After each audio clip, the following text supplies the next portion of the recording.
میرا نام سنی ہے اور یہ کہانی ہے میری اور میرے دوست رونے کی۔ رونے اور میں بچپن سے ہی اچھے دوست ہیں۔ ہم دونوں ایک دوسرے کے پڑوسی ہوا کرتے تھے، مگر اسکول کے بعد ہم الگ ہو گئے۔ لیکن اتفاق سے ہمیں شہر میں کالج ختم ہونے کے بعد دونوں کو ایک ہی کمپنی میں جاب مل گئی۔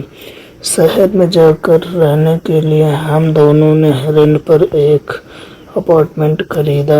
ہم نے پورا اپارٹمنٹ بڑے اچھے سے سجایا، مگر پھر بھی ہمارے لیونگ روم کی ایک دیوار بے حد خالی سی لگ رہی تھی۔ اسی لیے ہم دونوں نے فیصلہ کیا کہ ہم یہاں پر ایک اچھی سی اور بڑی سی پینٹنگ لگائیں گے۔ ایک دن آفس سے آتے ہوئے ٹونی نے ایک بوڑھے آدمی کو راستے پر کچھ پینٹنگ بیچتے ہوئے دیکھا۔ ان میں سے ایک پینٹنگ اسے بے حد پسند آئی اور وہ اس پینٹنگ کو گھر لے آیا۔ جب میں نے اس پینٹنگ کو دیکھا تو مجھے وہ پینٹنگ کافی عجیب لگی۔ اس پینٹنگ میں دو چھوٹے بچوں کی تصویر بنی تھی جو بے حد خوبصورت لگ رہی تھی، لیکن عجیب بات یہ تھی کہ پوری تصویر صرف لال رنگ سے بنی ہوئی تھی اور اس پینٹنگ سے ایک عجیب سی اسمیل آ رہی تھی، بالکل کسی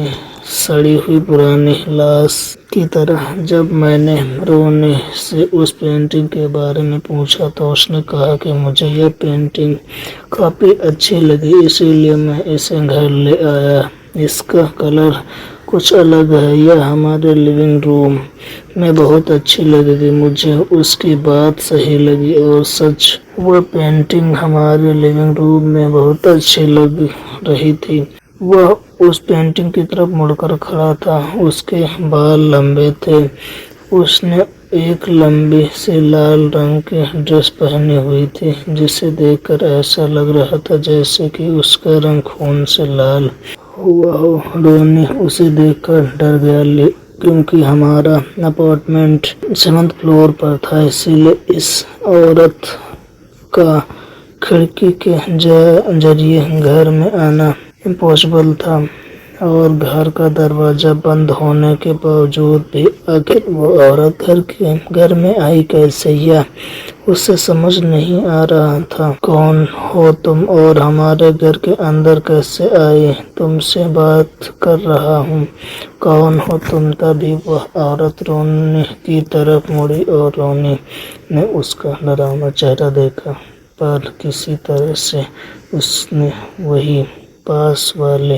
ٹیبل پر رکھے ہوئے واچ کو اپنے ہاتھ سے گرایا اور تبھی اس آواز سے میری نیند کھل گئی۔ مجھے لگا کہ گھر میں ضرور کچھ گڑبڑ ہے، اسی لیے میں جیسے ہی اپنے کمرے سے باہر آیا میں نے اس خطرناک منظر کو دیکھا۔ میں رونے کی طرف اسے اس عورت سے چھڑانے کے لیے دوڑا اور اس عورت نے رونے کو چھوڑا اور میرا گلا پکڑ لیا۔ تبھی رونی کچن کی اور بھاگا اور وہ اندر سے گھاس لیٹ اور ماچس باکس لے کر آیا۔ اس نے اس پینٹنگ پر گھاس لیٹ ڈالا اور جیسے ہی وہ ماچس باکس میں آگ لگاتا، اس عورت نے دوبارہ سے مجھے چھوڑ کر رونی کا گلا پکڑ لیا۔ تبھی رونی زور سے چلایا، سنی پینٹنگ جلا دے۔ اس نے جیسا کہا ویسا ہی کیا اور اس پینٹنگ کے جلتے ہی وہ عورت بھی جلنے لگی۔ کچھ ہی سیکنڈ میں اس پینٹنگ کے ساتھ وہ عورت بھی جل کر راکھ ہو گئی۔ رونی اور میں پوری رات نہیں سوئے۔ اگلے دن میں نے جب اس سے پوچھا کہ تمہیں کیسے پتا، اس کا اگلا پارٹ بہت جلد آئے گا۔